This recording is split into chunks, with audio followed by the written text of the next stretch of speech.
founded in Assam, Tamil Nadu, Kerala, West Bengal and Pondicherry.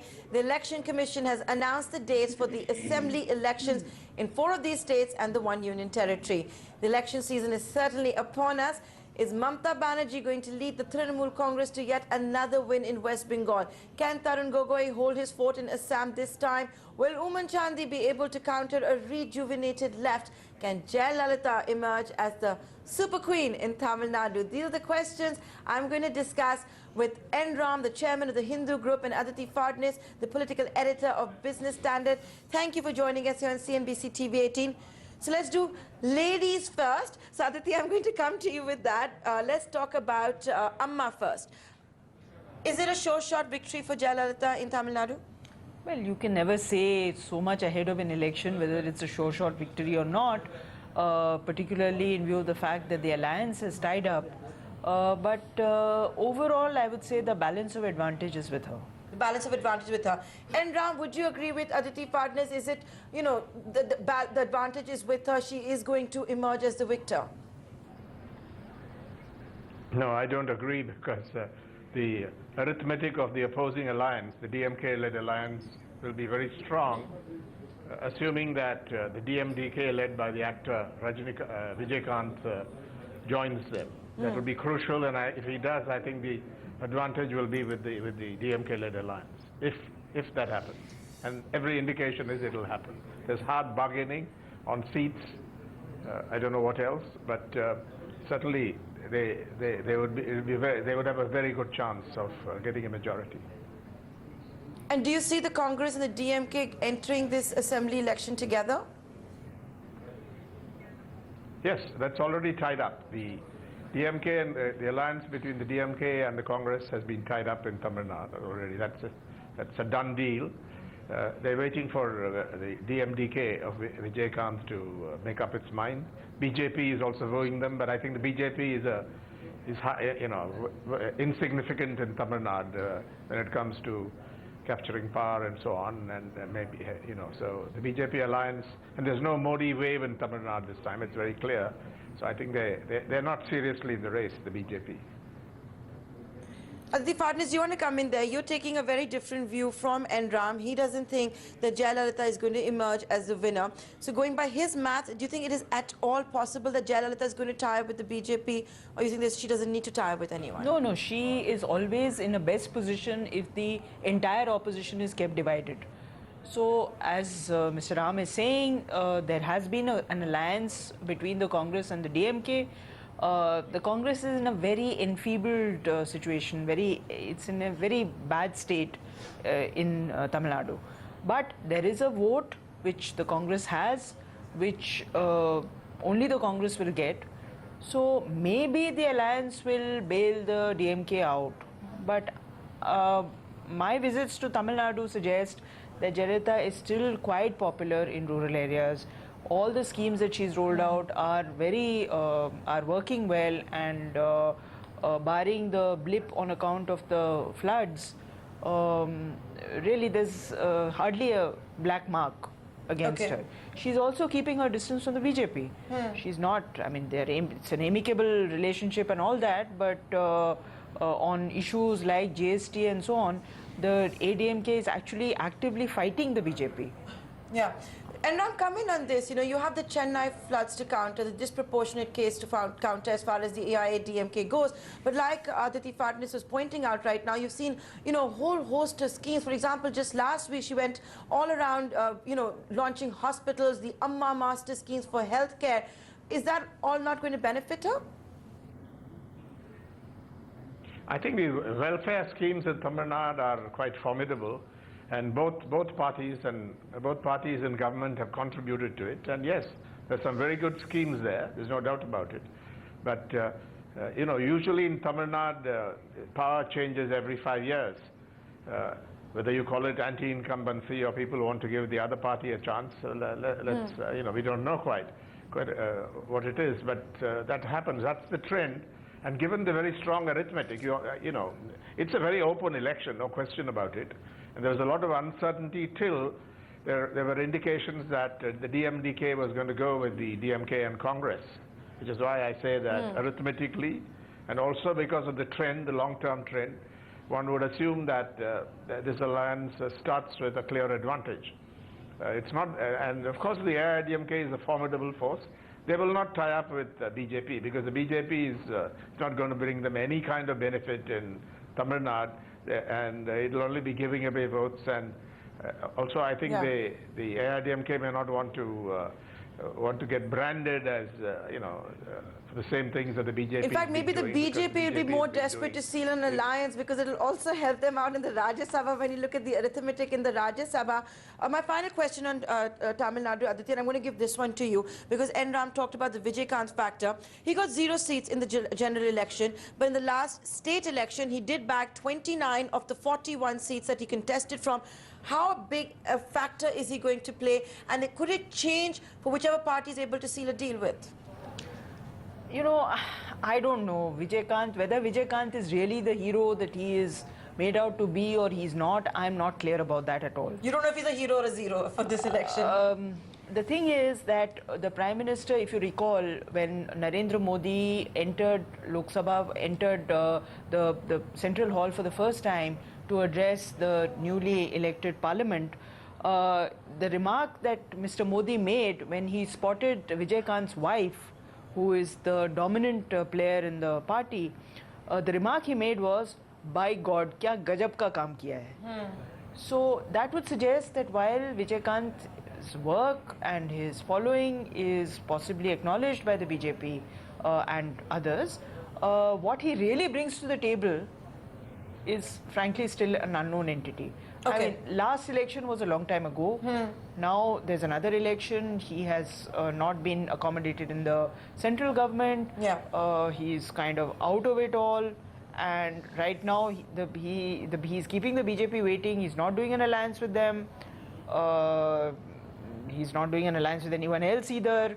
He seems to want some kind of a guarantee that he will be made chief minister if either alliance comes to power. I mean, so you don't, let's be realistic. Yeah, you're not giving him so much importance. Okay, so that's as far as Jayalalithaa goes. She's of course been quoting the centre as well. Let's not forget for release of funds post what we saw with the Chennai floods. Now let's talk about the other lady. I'm talking about Didi, Mamta Banerjee. Aditi, I'm going to come to you first on this one.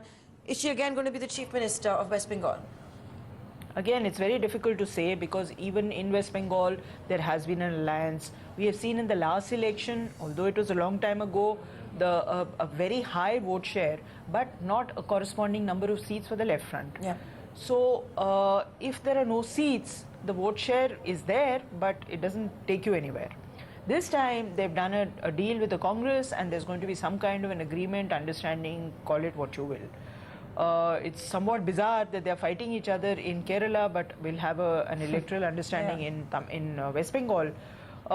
We have to see. I mean, in the past 5 years, from the left front, if you look at the number of defections, the highest number of defections have been in West Bengal, all over India.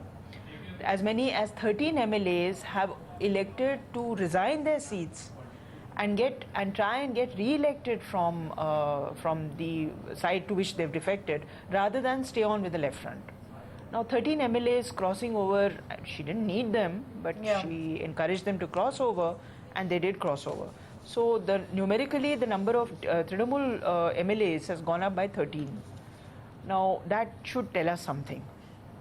So you're saying that could be an easy sign to say that this time she does have an opposition which perhaps wasn't there the last time round. Absolutely, she definitely has an opposition. I don't think you can sneeze at the public support for the left and the Congress together.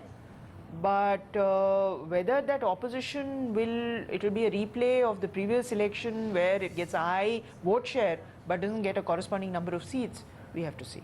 And Ram, what are your views on this? You know, last time when the state election took place, it seemed like almost a show-shot victory for Didi. This time, do you think she has a stronger opposition to contend with?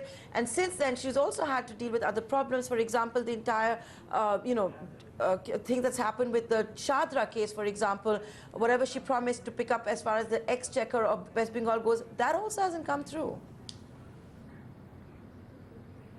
Well, I think she clearly has the advantage, there's no doubt about it. There will be no alliance between the Congress and the left. That's been ruled out. But whether and even an electoral understanding is not going to happen. Whether at the local level there's be some kind of getting together remains to be seen. And so I think one would assume that the TMC has a clear advantage here. Although I don't think it's possible for the left front, and especially the CPIM and the Congress, to get together in any kind of alliance or overt understanding. At the local level, if they get together, that may make some difference, but I think it's not the same as an alliance or even an electoral understanding. It has been, I think the party has clearly, the left, the CPIM has clearly decided that there shall be no alliance with the Congress. Yeah. So that's my And are we talking about the left? Now let's go to the other state that's going into polls, Enram, Kerala. The incumbent government has been battling, corruption charges. For example, you've even seen the finance minister, K. Mani, had to step down. He was also heading the GST Committee of Finance Ministers. What's your reading of the Kerala state election? I have no doubt that the left front will win. It happens every time like clockwork. And this time, as you say, there are plenty of reasons. So it will be a left front that will be voted to power in Kerala. I'm pretty sure about that. Would you agree, Aditi? It's going to be left again? Well, I'd like to see what happens to the Irva vote, because the BJP has been wooing the Irva vote very, very assiduously. Irvas have voted, are divided between the Congress and the left front. So any kind of defection from that will affect both. But whom will it hurt more if Irvas begin shift, even in small numbers, to the BJP? We have to wait and see. Kerala is very complex politics, because even a small swing of votes can torpedo the result of a whole election. So I don't know. I'm not very sure what the outcome in Kerala is going to be, although conventional wisdom tells us that it's been, if the opposition, the state traditionally votes in the opposition to power after every 5 years. Okay, so that's as far as Kerala goes. We're running out of time, and we still have to discuss Assam. I'm going to come to you first, Aditi, and a very uphill task with Tarun Gogoi. And is the BJP going to have any chance at all? Well, Assam looks the most promising for the BJP. They have tied up a very, very significant alliance. They've got a major chunk of the Congress to cross over and join their party. We have to see whether it is the kiss of death, because Himanta Biswa Sarma, despite all his organizational capabilities, he was the right-hand man of Tarun Gogoi at one time. Despite that, the BJP, the existing BJP leaders are feeling a bit threatened by him. Okay. They have also done an alliance with the Bodo People's Front, and they have done an alliance with the AGP just 4 days ago. So how much these smaller parties will bring to the table, we have to see. Obviously, there will be a great deal of negotiation and so on. The fact that Sonowar has been made the chief ministerial candidate suggests that the BJP is putting a lot of faith in him. Himanta Biswa Sarma is upper caste. The profile of the BJP is the profile of the state is changing. So that could be to the detriment of the BJP, but it could also be a formidable advantage. And Ram, would you agree with Aditi? Is it finally going to be the BJP's turn in Assam? She said they've clinched a big alliance. There is an anti-incumbency wave that is going through Assam at the moment. You've also seen the Prime Minister go there quite a bit. Yeah, I think, that's what it looks like. I don't know enough about Assam, but I think reading what I have read, I think it looks like the BJP has a real chance there. But I just want to make one other point. Journalists and various pundits talk about this caste voting for them, Ilavas were there, and so on. I've not seen any evidence from the election results, even from exit polls or opinion, pre-election public opinion surveys or post-election surveys to show that caste clearly vote in a particular way. When there is a swing towards a particular party, I think it's more or less even, as far as I can tell. So I don't buy this business of caste blocks voting for this or that candidate. Caste matters, caste is exploited, But the people Yeah, that is a belonging to sad millions of reality people that we belonging still to have caste to do contend not with. vote as in any particular pattern. In my understanding, I've studied this for a long time, and I don't buy So that is a thing sad about reality. caste We law. still, like I said, that's a sad reality we have to continue living with in these elections, in these times. And Ram, Aditi Phadnis, thank you so much for joining us here on CNBC TV 18. The two political pundits bringing their views on the 4 states going into polls. We're completely out of time, so we have to wrap up this edition of What's Up. Thanks for watching.